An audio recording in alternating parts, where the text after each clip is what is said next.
नमस्कार। आप देख रहे हैं एसडी समाचार न्यूज में मोहित कुमार। आज जिला मैनपुरी में हूँ। जिला मैनपुरी में एक देव नर्सिंग होम है जिसकी आज ओपनिंग थी।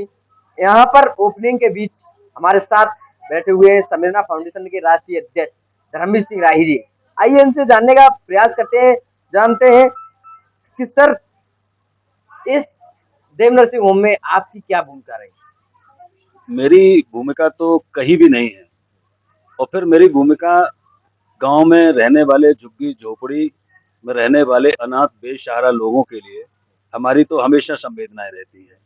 कार्य क्षेत्र कोई भी हो और इस अस्पताल में चूंकि इसका जो शुभारंभ हुआ उसकी जो सुरेंद्र सिंह यादव जो हमारी संवेदना फाउंडेशन के प्रदेश अध्यक्ष हैं और हमारी ये वेदना थी कि यहाँ का राजनीतिक लोग यहाँ की जनता का वोट तो लेते हैं लेकिन जनता के हितों पर काम कोई नहीं करना चाहता है।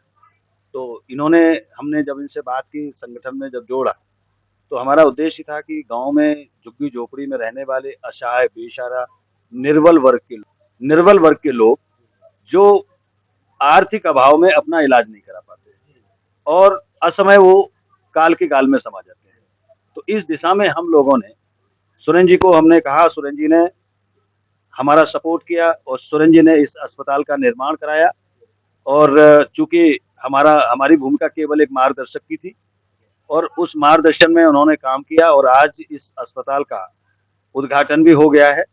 और जज साहब चूंकि all India football players committee के जो चेयरमैन भी हैं उनके द्वारा हुआ है। और आज तक मेरा मानना यह है कि अब तक का पहला ये अस्पताल है जो गांव गरीब झुग्गी झोपड़ी के लिए काम करेगा। अर्थ के लिए, धन के लिए तमाम संगठन काम कर रहे हैं। क्या आने वाले समय में ऐसे ही संस्थान जगह जगह खुलने चाहिए? बिल्कुल, मेरा मानना है हमारे पास साधन नहीं है, या सुरेंद्र सिंह जैसे लोग मिलते जाएंगे तो हमारा सपना है कि पूरे प्रदेश में कोई जनपद नहीं बचेगा जहां पर गरीबों के लिए शिक्षा के लिए और चिकित्सा के लिए, पर्यावरण के लिए हमारे 3 मुख्य मोटो हैं जिससे राष्ट्र का निर्माण होना है। पहला शिक्षा से, दूसरा चिकित्सा से और तीसरा पर्यावरण संतुलन से। इन तीनों दिशाओं में हम लोग लगातार काम कर रहे हैं और सुरेंद्र सिंह जी के मिलने के बाद हम लोगों ने बहुत ताकत के साथ काम करना शुरू किया है। आज ये केवल एक हॉस्पिटल का ही उद्घाटन नहीं, शुभारंभ नहीं है।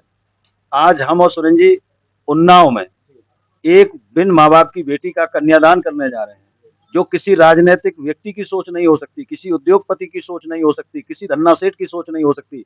हम तो झुग्गी झोपड़ी में रहने वाले लोगों की वेदना रात दिन देखते हैं, उनके साथ काम कर रहे हैं कि उनका दर्द ही हमारा दर्द है। मैं तो कहता भी हूँ कि वेदना का जहर हम हंसकर पी रहे, कि वेदना का जहर हम हंसकर पी रहे, चंद गीतों के सहारे जी रहे, घर फूक अपना दिया तो बस इसलिए रहे कि गरीब की झोपड़ी में रोशनी होती रहे।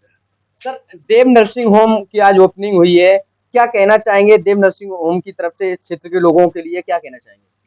मैं क्षेत्र को नहीं, पूरे जनपद के लोगों को कह रहा हूँ कि 80 साल के बुजुर्ग आज की तारीख में अपने परिवार में ही अपने बच्चों से ही उपेक्षित हैं। उनकी संपत्ति की तो उनकी औलाद स्वामी है। और ऐसा नहीं है, हमारी संवेदना फाउंडेशन की सर्वे रिपोर्ट है कि हर दूसरा बुजुर्ग अपने बच्चों से परेशान है, उनकी सुख सुविधाओं से वो वंचित हैं। इसलिए उनके लिए हमने सुरेंद्र सिंह जी को बताया कि आज जरूरत है उन बुजुर्गों की जो बेसहारा हो चुके हैं समाज में, उन लोगों को इलाज की, उनका निःशुल्क इलाज होगा। और वो बच्चे जिनके घर में कोई साधन नहीं है या उनके माँ बाप नहीं, घर में कोई कमाने वाला नहीं है, उन्हें महसूस होता है कि मेरी इलाज की मुझे जरूरत है, तो हर मोड़ पर ये देव नर्सिंग होम संवेदना फाउंडेशन मिलके प्रयास करेगा।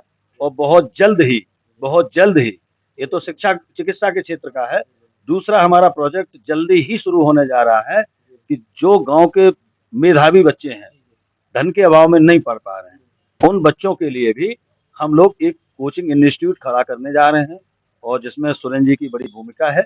और मेरा प्रयास है कि यदि इसी तरह से हम लोगों ने काम किया तो जनपद में कोई गरीब का बेटा, किसी गरीब की बेटी शिक्षा से वंचित नहीं रहेगी, कोई वंचित बेसहारा लाचार व्यक्ति इलाज से वंचित नहीं रहेगा।